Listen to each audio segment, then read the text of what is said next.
የካሪክና የማንቸስተር ዩናይትድ የድል ጉዞ እንደቀጠለ ነው። ማንቸስተር ዩናይትድ እና ማይክል ካሪክ አምሮባቸው በድል አሸብርቀው ቀጥለዋል። 4 ጨዋታ 4 ድል፣ ያውም ማንቸስተር ሲቲን፣ አርሰናልን፣ ፉልሃምን እና ቶተንሃምን ነው ማንቸስተር ዩናይትድ በካሪክ የአሰልጣኝነት ጊዜ እያሸነፈ የሚገኘው። ማንቸስተር ዩናይትድ በእንግሊዝ ፕሪምየር ሊግ የደረጃ ሰንጠረዥ አራተኝነቱን የበለጠ እያረጋገጠ አራተኝነቱ የበለጠ እየጸና በዘንድሮ የውድድር ዓመት በተደጋጋሚ ሲያጋጥመው የነበረው አንዴ ጥሩ አንዴ ደግሞ ሸርተት ብሎ ቀዝቃዛ መሆን በካሪክ ዘመን የቀረ ይመስላል። ዩናይትድ ከተለያዩ ክለቦች ጋር ይጋጠማል፣ ውጤቱ ደግሞ የድል ብቻ እየሆነ ነው። ማንቸስተር ዩናይትድ እና ማይክል ካሪክ አብረው ስራ ከጀመሩበት ጊዜ አንስቶ የ100% ዊኒንግ ሪከርድ ላይ ይገኛሉ።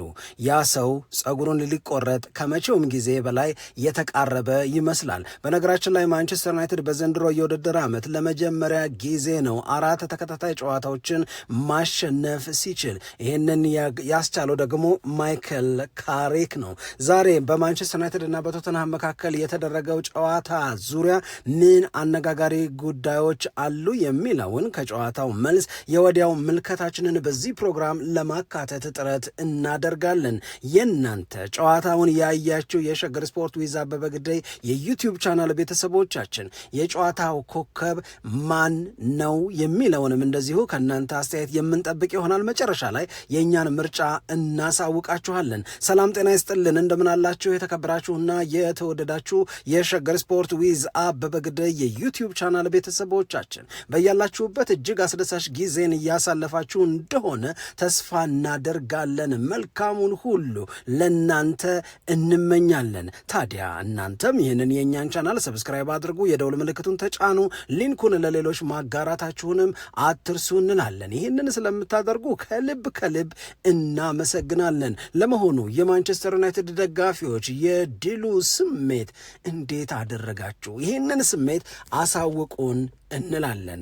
4 ጨዋታ 4 ድል 100% ዊኒንግ ሪከርድ ካሪክና ማንቸስተር ዩናይትድ አምሮባቸው በድል አሸብርቀው ቀጥለዋል። ዛሬ በኦልትራፎርድ የነበረው የማንቸስተር ዩናይትድ እና የቶተንሃም ጨዋታ መጀመሪያዎቹ ደቂቃ ላይ ማንቸስተር ዩናይትድ ሁለተኛው አጋማሽ እንደጀመረና በ15ኛው አካባቢ ደቂቃ ጀምሮ ደግሞ ቶተንሃም ሆትስፐርስ አደገኛ መስለው ታይተው ነበር። ነገር ግን ማንቸስተር ዩናይትድ የእውነት ለመናገር በተለይ 29ኛው ደቂቃ ላይ ሮሜሮ በቀይ ካርድ መውጣቱን ተከትሎ በጣም በምቾት ነው ጨዋታውን ያሸነፈው። ለዛም ነው የእግር ኳስ ተንታኝ ባለሙያዎች በሙሉ ይህንን የማን ዩናይትድን የዛሬውን ድል ኮምፎርታብል ዊን ወይም በምቾት ውስጥ የተገኘ ድል ብለው እየገለጹ የሚገኙት። ማንቸስተር ዩናይትድ እና ቶተንሃም ዛሬ ጨዋታቸውን ሲያደርጉና ልክ 29ኛው ደቂቃ ላይ ሮሜሮ በቀይ ካርድ ከሜዳ ሲወጣ በጣም ብዙ ሰዎች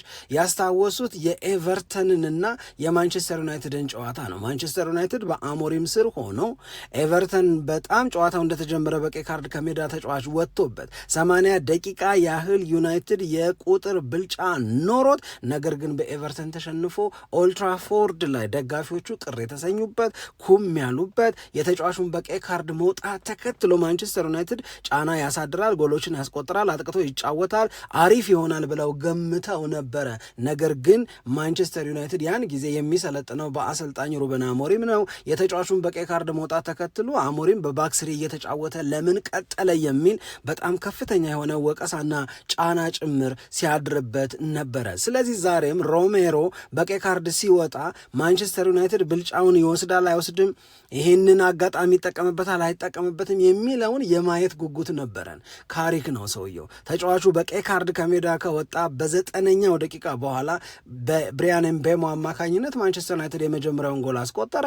ከዛ በኋላ ያሉት እንቅስቃሴዎች፣ ከዛ በኋላ የነበሩት ነገሮች በሙሉ ለማንቸስተር ዩናይትድ ከፍተኛ ምቾት የነበረው ነው። በእርግጥ ብዙ የእግር ኳስ ወዳጆች ማንቸስተር ዩናይትድ የቁጥር ብልጫ መውሰዱን ወይም የሮሜሮ በቀይ ካርድ መውጣትን ተከትሎ ማንቸስተር ዩናይትድ ብዙ ጎሎችን ሊያስቆጥር እንደሚችል፣ ማንቸስተር ዩናይትድ በተደጋጋሚ ወደ ቶተንሃም የግብ ክልል ሊደርስ እንደሚችል እና ጨዋታው ከዛ በኋላ ቀላል ቀላል እንደሚሆን ገምተው ይሆናል። ይሄ ግምት የቁጥር ብልጫውን መነሻ ያደረገ ስለሆነ የቀሽም ግምት ብለን ልንለው አንችልም። ነገር ግን በእግር ኳስ አንድ ተጫዋች በቀይ ካርድ ከሜዳ መውጣቱን ተከትሎ ተጫዋች በቀይ ካርድ ከሜዳ የወጣባቸው ቡድኖች ብዙ ጊዜ በራሳቸው የግብ ክልል የተጫዋቾችን ቁጥር ብልጫ እዛ አካባቢ እንዲሆኑ ያደርጋሉ።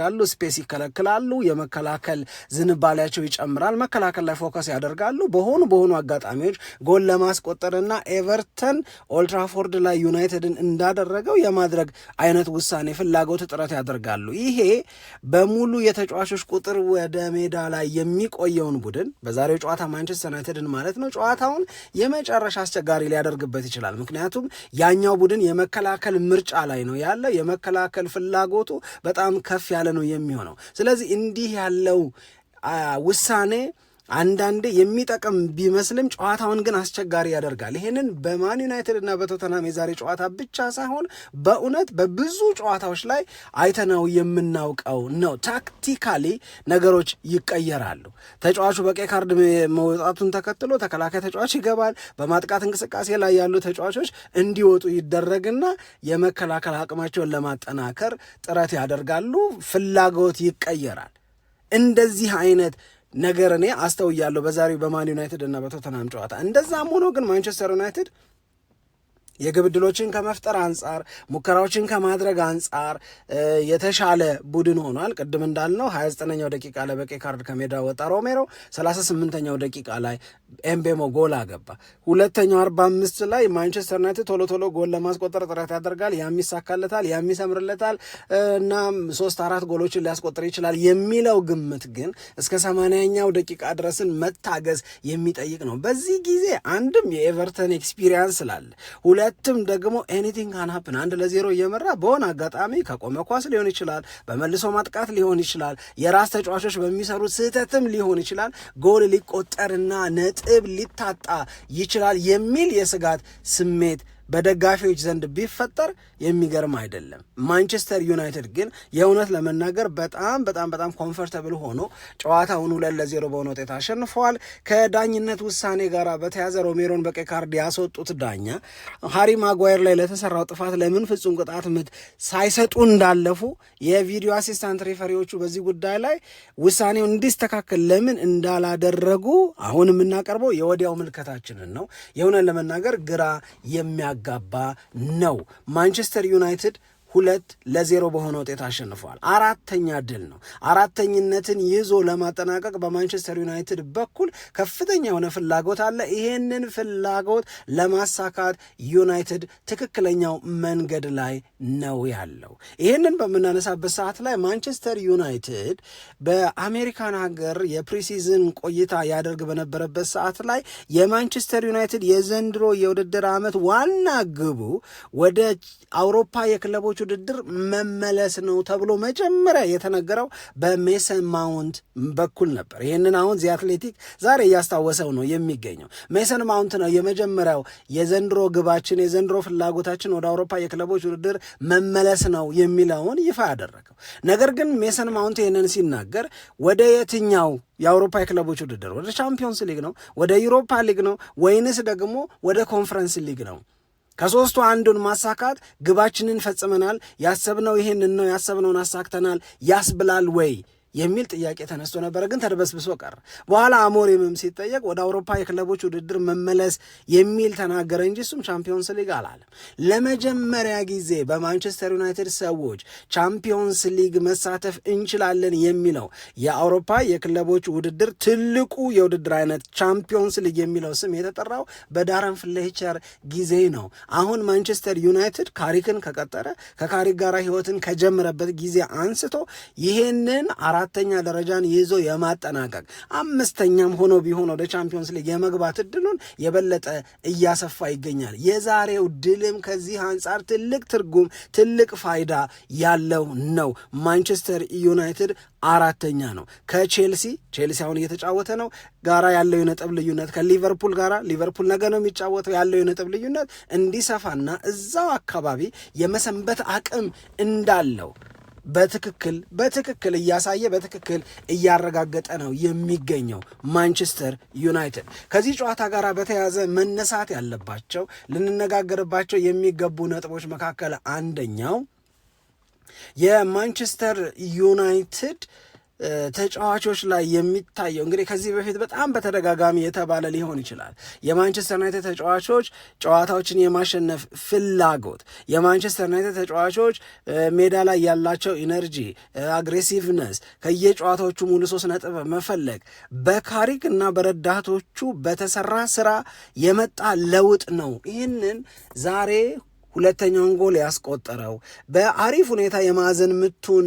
የመታው በኋላ ኮቢ ሜኖ ገጭቶት እንደገና ብሪያን ኤምቤሞ የመጀመሪያውን ጎል 38ኛው ደቂቃ ላይ ያስቆጠረው ብሩኖ ፈርናንዴዝ ነው። በነገራችን ላይ 2020 ላይ ማንቸስተር ዩናይትድን ከተቀላቀለ በኋላ ብሩኖ ፈርናንዴዝ በማንቸስተር ዩናይትድ የእስካሁን ቆይታው ያለው የጎል ተሳትፎ 200 ላይ ደርሷል። ይሄ ቀን ልዩ ነው ለብሩኖ ፈርናንዴዝ ያገባው እናም ደግሞ አሲስት ያደረገው ሲደመር 200 የጎል ኢንቮልቭመንት ላይ ደርሷል። ስለዚህ ብሩኖ ፈርናንዴዝ ጨዋታው እንዳለቀ ለቲኤንቲ የተናገረውን ነገር ብንመለከት ይህንን ሀሳብ ነው የሰጠው። እሱ አንደኛው በጣም የማይታመን ነው አለ። በማንቸስተር ዩናይትድ ቤት ውስጥ አሁን እኔም እንደ ተጫዋች እንዳንበልም እያስተዋልኩት የምገኘው ነገር ብዙ ነገሮች መለወጣቸው፣ ተጫዋቾች ጋር ያለው ፍላጎት እያደገና እየጨመረ መምጣቱን በሚገባ አስተውያለሁ የሚል አስተያየትን ሰጥቷል። ይህንን ከተናገረ በኋላ የማይክል ካሪክ ኢምፓክት ወይም ማይክል ካሪክ በማንቸስተር ዩናይትድ ተጫዋቾች ላይ የፈጠረው ተጽዕኖ ቀላል የሚባል አይደለም። አዎ አውቃለሁ፣ ይሄ እግር ኳስ ነው። በእግር ኳስ ውስጥ ከጌም የሚቀያየሩ ብዙ ነገሮች ሊኖሩ ይችላሉ። ነገር ግን ካሪክ በማንቸስተር ዩናይትድ ኃላፊነቱን ከተረከበበት ጊዜ አንስቶ ትክክለኛው አይዲያ ማንቸስተር ዩናይትድ ቤት ትክክለኛው የጨዋታ ሀሳብ እየተተገበረ ይገኛል። ይሄም ለማንቸስተር ዩናይትድ ተጫዋቾች ኃላፊነትን በመስጠት ለማንቸስተር ዩናይትድ ተጫዋቾች ነፃነትን በመስጠት ሜዳ ውስጥ ማድረግ የሚገባቸውን ነገር እንዲያደርጉ በመፍቀድ የተገኘ ለውጥ ነው የሚል አስተያየትን ሰጥቷል። እናም ህይወት በማንቸስተር ዩናይትድ ቤት አሁን በጣም ደስ ይላል፣ በጣምም ጥሩ ነው የሚል አስተያየትን ነው እሱ እየሰጠ ያለው። ማይክል ካሪክ የማንቸስተር ዩናይትድ ጊዜያዊ አሰልጣኝ ተደርጎ ሲሾም እኔ በግሌ በጣም እርግጠኛ ነበርኩ ይላል አምበሎ ብሩኖ ፈርናንዴዝ። አምበሎ ብሩኖ ፈርናንዴዝ የሚለው ካሪክ ነገሮችን እንደሚቀይር፣ ምርጥ አሰልጣኝ እንደሚሆን፣ ነገሮች በሱ የአሰልጣኝነት ቆይታ እንደሚስተካከሉና ማንቸስተር ዩናይትድም አሁን እንደምናየው እያማረበት እንደሚመጣ እርግጠኛ ነበርኩኝ የሚል አስተያየትን ሰጥቷል። እናም እንደጠበቅኩት ነው የሆነው። መልበሻ ቤቱ፣ ልምምድ መስሪያ ቦታዎች ላይ የማንቸስተር ዩናይትድ ተጫዋቾች አሁን የሚገኙበት ስሜት ለረጅም ጊዜ የዩናይትድ ደጋፊዎች የሚመኙት፣ ለረጅም ጊዜ በክለብ ውስጥ የቆዩ ተጫዋቾች የሚያልሙትን ነው ያገኙት የሚል አስተያየትን ሰጥቷል። ለዚህ ነው እንደነዚህ ያሉ ምስክርነቶችንም ጭምር ከግምት ውስጥ በማስገባት ነው ማንቸስተር ዩናይትድ ቤት የሚታይ እናም የሚያምር ለውጥ አለ የምንለው። በፕሪሚየር ሊጉ ሮሜሮ በቀይ ካርድ ከሜዳ መውጣቱን ተከትሎ በነገራችን ላይ የሚከተሉት 4 ጨዋታዎች ያልፉታል ተብሏል። ከኒውካስል፣ ከአርሰናል፣ ከፉልሃምና ከክሪስታል ፓላስ ጋር የሚደረጉ ጨዋታዎች ላይ ክሪስቲያን ሮሜሮን ቶተንሃም ሆትስፐርስ መጠቀም አይችልም። የሮሜሮ ገጠመኝ በጣም የሚያሳዝን ነው የሆነን ለመናገር፣ በጥሩም ለመተርጎም ደግሞ በጣም የሚከብድ በጣም የሚያስቸግር ነው። ይህንን የምንልበት ዋነኛው ምክንያት ክሪስቲያን ሮሜሮ ሰሞኑን በበጎ ነገር የሚነሳ ተጫዋች አይደለም። ዲስግሬስፉልነስ ብሎ ወይም ክብር የለሽነት አለ በቶተንሃም ቤት ውስጥ ብሎ ቶተንሃም በተጫዋቾች ዝውውር ራሱን ለማጠናከር ካደረገው ጥረት መሳሳት ጋራ ተያይዞ በከፍተኛ ደረጃ ትችቱን በሶሻል ሚዲያ አንጸባርቆ ነበር። ያንን ተከትሎ ቶማስ ፍራንክ ባለፈው ሐሙስ ጋዜጣዊ መግለጫ በሚሰጡበት ጊዜ ከክሪስቲያን ሮሜሮ ጋራ በተያያዘ 25 ጥያቄ ቀርቦላቸዋል። አንዱም እጁን ያወጣል፣ ከክሪስቲያን ሮሜሮ ጋር የተያዘ ነው። ሌላኛው ጋዜጠኛም እጁን ያወጣል፣ አሁንም የክሪስቲያን ሮሜሮ ጉዳይ ነው የሚነሳው። እና ምን ለማድረግ ወሰን? ከአምበልነቱን ትነጥቀዋለህ ወይ? ማንቸስተር ዩናይትድን ቅዳሜ ስትገጥሙ ይገባሉ ወይ? የሚሉ ማአት ወደ 25 የሚደርሱ ጥያቄዎች ስለ ሮሜሮ ብቻ ይቀርብላቸው ነበረ ለአሰልጣኝ ቶማስ ፍራንክ። እሳቸውን በተደጋጋሚ ይሄንን ተጫዋች አምበልነቱን እንደማይነጥቁት በቶተንሃም ሆትስፐርስ ሜዳ ወይም በቶተንሃም ሆትስፐርስ ስብስብ ውስጥ ጥሩ ከሚባሉ ተጫዋቾች መካከል አንዱ እሱ እንደሆነ፣ ይሄንን እሱ የሰራውን ስህተት ማድረግ የሌለበትን ነገር ማድረጉን ተከትሎ ግን አንድ ነገር እናደርጋለን አሉ። ኢንተርናሊ ወይም በውስጥ ችግራችንን እንፈትሻለን፣ ፈትሸንም በውስጥ የምንወስዳቸው እርምጃዎች ካሉ በውስጥ ይወሰዳሉ እንጂ በአደባባይ ለእናንተ የምሰጠው ምንም አይነት አስተያየት የለም አሉ። ዛሬም ጨዋታው ከመጀመሩ በፊት ከጋዜጠኞች ጋር በነበራቸው ቆይታ ቶማስ ፍራንክ በዚህ ጉዳይ ላይ ምንም ማለት እንደማትፈልግ አውቃለሁ፣ ነገር ግን ሮሜሮን መረጥከው አምነህበት ነው ወይ ተብለው ተጠይቀዋል። እንዲህ ያለ ውዝግብ ውስጥ ያለፈ ተጫዋች 29ኛው ደቂቃ ላይ በቀይ ካርድ ከሜዳ ሲወጣ፣ በነገራችን ላይ በዘንድሮ የውድድር ዓመት 2ኛ ቀይ ካርዱ ነው። ሮሜሮ ለቶተንሃም መጫወት ከጀመረበት ጊዜ አንስቶ ደግሞ 6ኛ ቀይ ካርዱ ነው። ሮሜሮና ቀይ ካርድ ይህንን ያህል ተሳስረው የሚነሱ መሆናቸውን ያሳያል። ግን በመጥፎ አጋጣሚ መጣ። ቶተንሃምን በተመለከተ የሚሰማውን ስሜት በተናገረው ነገር ምክንያት በተወገዘበት ጨዋታ ማግስት እንዲህ ያሉ ነገሮች መምጣታቸው ነገሩን ሳያስተሳስሩ ለማሰብ በጣም ከባድ ነው የሚሆነው ብለን እናምናለን። ብሪያን ምቤሞ ለቶተንሃም ሆትስፐርስ የእውነት ለመናገር የራስ ምታት ከሆኑ ተጫዋቾች መካከል አንደኛው ነው። የቶተንሃም ሆትስፐርስ እና የብሪያን ምቤሞን ሪከርድ ስንመለከት ብሪያን ምቤሞ በቶተንሃም ሆትስፐርስ ላይ በጣም ጥሩ ሪከርድ አለው። እስካሁን ድረስ 9 ጊዜ ቶተንሃምን የመግጠም አጋጣሚ አግኝቷል። ለብሬንትፎርድ እንደዚሁም ለማንቸስተር ዩናይትድ አሁን ዛሬ ያገባው 6ኛ ጎሉ ነው። ቶተንሃም ላይ ይቀነዋል። ቶተንሃም ላይ የመጎበዝ ልምድ አለው። በዛሬውም ጨዋታ ላይ እንግዲህ ቆንጆ ጎል አስቆጥሯል ብሪያን ምቤሞ። ከዚህ ውጪ ከጨዋታው ጋር በተያያዘ ኮቢ ሜይኖ እኔ አንዳንድ ጊዜ የእውነት ለመናገር ያው እንግዲህ ካሪክ ማንቸስተር ዩናይትድን ማሰልጠን ከጀመረበት ጊዜ አንስቶ በእያንዳንዱ ጨዋታ ላይ የመጀመሪያ ተሰላፊ ነው። ሙሉ 90 ደቂቃም እየተጫወተ ነው ያለው ልጁ። በዛሬ አሲስት አድርጓል። መሀል ክፍሉ ላይ በጣም የሚገርም ጉብዝና ነበረው። በእኔ እምነት እናንተን ቅድም ጠይቅ ያለው በእኔ እምነት የጨዋታው ኮከብ ብሩኖ ፈርናንዴዝ አይደለም፣ ሌሎች ተጫዋቾች አይደሉም። ለእኔ ኮቢ ሜይኖ ነው። ብቻ ኮቢ ሜይኖን እንዲህ አምሮበት፣ ኮቢ ሜይኖን እንዲህ የተሳካ አገልግሎትን ለማንቸስተር ዩናይትድ ሲሰጥ ባየን ቁጥር የሩበን አሞሪምን ሞኝነት፣ የሩበን አሞሪምን ቂልነት ወይም ለማስተዋል መቸገር ነው እኔ የማየው። በጣም ብዙ ሰዎች ይሄንን ይላሉ። ለምሳሌ አንደኛው ሪፖርተር ምን አለ ዛሬ በዛሬው ጨዋታ ላይ እነማናቸው ዊነር እነማናቸው ሉዘርስ ብሎ የተጫዋቾችንም የአሰልጣኞችን ስምም እየጠራ የራሱን ሀተታ ሲሰራ ነበር። ለምሳሌ ብሪያን ምቤሞን ዊነር ብሎ ጠርቶታል። ቅድም እንዳልነው ቶተንሃም ላይ ያለውን ሪከርድ ከማስጠበቅ አንጻር አሁንም በካሪክ ጊዜ ያስገባቸው ጎሎች ብዛት እንደገና 3 የደረሱበት ስለሆነ ምናምን ልክ ነው የዚህ ልጅ መኖር። ሌላው የኮቢ ሜይኖን ይልና ኮቢ ሜይኖ ሜዳ ላይ እንዲህ አይነት እንቅስቃሴዎችን ባደረገ እና ባየነው ቁጥር አሞሪም ግን ምን ነክቶት ነው ብለን ሳንጠይቅ ማለፍ አንችልም ይላል። አሁንም ወደ ዊነሮቹ ስንሄድ የጨዋታው ሌላ ዊነር ሴኒ ላሜንስ ነው። በጣም ጥሩ ኳሶችን ሲያድን ስለነበረ። ከዛ ውጪ ብሩኖ ፈርናንዴዝ እንዳልነው ቅድም 200ኛ የጎል ኢንቮልቭመንቱ ላይ የደረሰ ማንቸስተር ዩናይትድ በዛሬው ጨዋታ ላይ ለማሸነፉ ጉልህ ሚና ከነበራቸው የማዕዘን ምቱን ያሻገረበት መንገድ፣ ሁለተኛውን ጎል ከዲየጎ ዳሎ ተሻግሮለት ያገባበት መንገድ፣ እነዚህ በተለይ የቤንጃሚን ሼሽኮ በግንባር ለመግጨት ሙከራ አድርጎ ሲጥር እዛ ቦታ ላይ ተገኝቶ በዛ ሁኔታ ጎል አስቆጥሮ ድሉን ማረጋገጥ መቻል ለብሩኖ ፈርናንዴዝ ምሽቱ በጣም ጥሩ ነበረ ብሎ መናገር የሚያስችል ነው። እንዲህ ይሉና ያ ሪፖርተር የዛሬው ጨዋታ ተሸናፊዎች እነማን ናቸው፣ በዛሬው ጨዋታ ላይ ያልቀናቸው ማድረግ የሚገባቸውን ነገር ያላደረጉ ብሎ ሲጠቅስ ፎር ዩር ሰርፕራይዝ አሞሪምን ነው ያለ። አሞሪምን ያለበትን ዋነኛው ምክንያት ምንም ጥርጥር የለውም። አንድም እሱ ከለቀቀ በኋላ ማንቸስተር ዩናይትድ የበለጠ እያማረበትና እየደመቀ ነው። ማንቸስተር ዩናይትድ ህይወቱ ድል ብቻ እየሆነ ነው። ይሄ የሆነበት ዋነኛው ምክንያት ለማንቸስተር ዩናይትድ ተጫዋቾች የሚስማማ እነዛኑ ተጫዋቾች በተሻለ መንገድ መጠቀም የሚያስችል የተሻለ ሐሳብ ከአሰልጣኙ ከማይክል ካሪክ በመፍለቁ ነው። ባለፈው ሳምንት ሃሪ ማጓየር፣ ከዛ በፊት ሊሳንድሮ ማርቲኔዝ፣ ከዛ በፊት እነ ማቲያስ ኩኛ ስለ ማይክል ካሪክ የሚሰጡት ምስክርነት በጣም የሚገርም ነው። ዛሬ ደግሞ ብሩኖ ፈርናንዴዝ።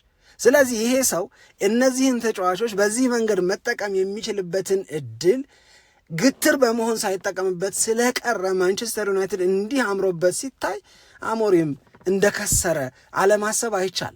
አንደኛው በጥቅሉ የማንቸስተር ዩናይትድ ነገር ስናይ ነው። ባክስሪ ኦር ሞት ብሎ ተነሳ። ጳጳሱ ቢመክሩኝ ምንም ነገር አላደርግም አለ። ያው መጨረሻ ላይ በስራ ኃላፊነቱ እንዳይቀጥል ተደረገ።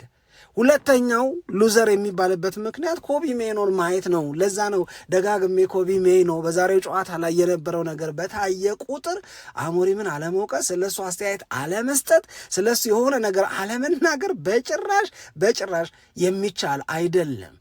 በቃ ሊቆጨው ይገባል። ባለፈውም ስናነሳ ነበር።